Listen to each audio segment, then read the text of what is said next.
Hi, I'm James I'm Emma. Hi, I'm Christine I, also known as Cai. from Content Snare. We're a software product for collecting information from clients. I run Evergreen Support, which is a support service. It's kind of a productized service offering. I'm a fashion illustrator and event artist. I spoke to three entrepreneurs about how they got their first users or customers or clients, as this is often the hardest part of starting something new. How do you get people to notice you and then pay for what you're selling or sign up for your service or become a client? I first spoke to James. He's the co-founder of Content Snare. And this is a SaaS platform, a SaaS app that works with lawyers and accountants and agencies, anyone needing to get files from clients regularly. And his platform replaces the kind of endless back and forth with emails with attachments and sending the right attachment and losing the files and chasing people up. It's all centralized within Content Snare. As you listen to this, pay close attention to what he says about the groundwork he did before even starting the business, how he used Facebook groups and blogs and mailing lists before even having designs, let alone a working product, as well as how he explains how important it is to make sure you're building something people actually want and will pay for before starting work. And at the end of this, he shares a great way to find new business ideas. So listen up to that as well. Yeah, well, our first 10 customers came from a pre-launch, actually. Like before we even had a product, we basically had some UX designs that we were like, here's what the product's going to look like and here's how it's going to work. Would you like to buy it at a ridiculous discount?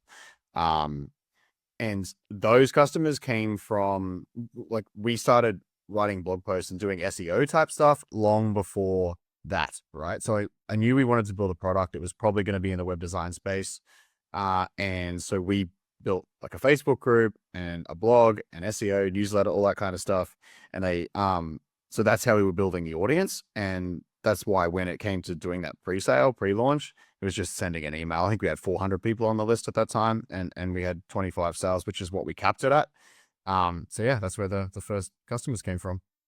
So you did the full classic, like validate before building, get an audience, show them the non-built version of the product and Oh yeah. get their thoughts on that first. Well, this was our third software product and like fifth or sixth business. So we'd kind of been around, we learned a lot. This is all just advice we'd heard from listening to things like Startups for the Rest of Us. And, if you're plugged into the ecosystem, you'll learn stuff like that. And this time, yeah, I wanted to like properly validate it before we went and built it. Smart. Okay, that's great. I think you probably hear that because you do hear like, this is the way you should do things. And then you talk to people and very rarely people do it that way. So it's really cool to hear that this is followed that and it worked. And the amount of people that go and just have an idea and then go and ask people about it. And then they all go, yeah, that's a great idea. And they're just trying not to hurt your feelings and like ruining your future at the same time. Yeah, it's bad. So you definitely need some kind of validation. Our previous product, we didn't go that hardcore. We just got email addresses but the volume at which people were signing up made it obvious to us. So we said like, we're going to have this, it was a product for for syncing Stripe with Xero long time before they did that. And, we found a forum where everyone was complaining about it. It was like the Xero feature forum. Everyone was asking for this feature and we're like, hey, we're going to build this. Here's like a place you can sign up for an email list. And then it was just like bang, bang, bang, bang, bang, bang, bang, bang, bang. So that's how we sort of got our validation without any money down. smart. That's very smart. Find the people that are annoyed at the lack of the feature and fill that. Well, I mean, I was one of them. I went to find the feature, saw that it didn't exist and went, my God, like how does this not exist? And being a SaaS guy, immediately saw the opportunity. So that there is a great way to know whether you're onto something with the business idea. Are you annoyed at something? Are you craving a solution to something?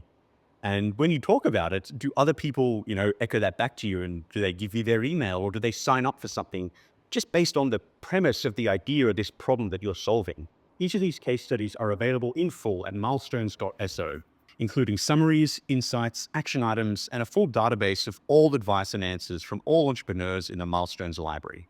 Okay, number 2. Emma's approach is a bit different. She went to where her customers are already hanging out. Emma's the co-founder of Evergreen Support, a productized customer support service for online businesses. The way this works is these businesses give her and her team access to their support channels, and they provide the customer support through live chat and support emails and any other channels that these online businesses work through. Have a listen to how once she started talking about the business she was starting in these founder and entrepreneur groups, it started spreading pretty well without her needing to do much more work, just based entirely on the fact that it was solving a very real problem. And she was putting it in front of people who definitely had that need and had circles and people in their circle who also had that same need, as well as how she adjusted her product and pricing for these first users to make it worthwhile for these early users to take a chance and a risk on her as a new business. We eventually ended up doing cold email, but actually many of them were from communities, right? Which like private founder communities, people who are in like private Slack groups and things like that would talk about us, right? And I was in a few of the groups, so I shared, appropriately, not like spammy, but where you could talk about what you're doing. So I shared, but then it got picked up by other founder groups. And that seemed to be the way that it spread for probably our first 5 clients. We had a couple early founders who really took a chance on us. I mean, our pricing was dirt cheap when we started. I mean, it was like working for free, right? So we had a couple of founders who were like, okay, like, how bad can it be? It only costs this much, right? And so they took a chance on us, which was really wonderful. And then, we worked hard, we were successful, and then they told their, group of founder friends, hey, I found this great solution for customer support. You should hire them. So that was about our first 5 clients for kind of word of mouth community. And then after that, I picked up like cold email channels and started experimenting with that as well. Now, Cai has a bit of a different business. She's an artist and illustrator who works directly with luxury brands like Hermes and Dior and Armani. And she creates live illustration and fashion illustration for them, as well as workshops to make their events and launch events and things like that stand out and become memorable for their guests. Now, her main platform is Instagram, as that's where this audience hangs out. And she has a unique story as to how she got her first clients by initially doing the work she wanted to do for free, as well as getting the notice of some pretty massive celebrities. Now, if you're in a different industry to Cai, this might seem at first like it doesn't apply. I will say, I do find that hearing the insights and experiences and knowledge of people in completely different fields and industries to your business can give you a perspective on problems and challenges that is completely new and fresh to the way you would normally solve problems and the way your industry normally solves problems. It's a whole new perspective that is well worth a listen. If, for example, you're starting out in the industry and you have, no clients, what I did in those early days was to just imagine that client was yours and just draw things from their collection. Just draw things that you think that they would want to see. Yeah, even now, when I do have a spare moment, I will strategically choose things that I think will perform well. So, for example, if there's, currently the New York Fashion Week just finished, so I'm going, New York Fashion Week shows as they come out. So, just trying to like ride that wave with the world. Essentially, the world is watching, and they're searching for, who knows, like Rihanna in Dior, for example. And if you can get eyeballs on your page from just making content, that is slightly a bit more specific, slightly a bit more targeted. I think that's really worth your while. Yeah, I mean, it's the ultimate promotion if you I don't know, paint a celebrity and then they repost it to their millions of followers. So, that's, I think in the early days, that's really what helped me out. I was reposted by Kendall Jenner, maybe like 3 times.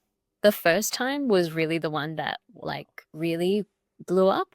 And yeah, after that, you can like look at my Instagram messages. Like I had messages from Bulgari and Prada coming in, being me, oh, like, you're based in Sydney, right? And are you available for a meeting? And I'm just there like early days, like anxiously thinking, oh gosh, obviously say yes and just like go with the flow.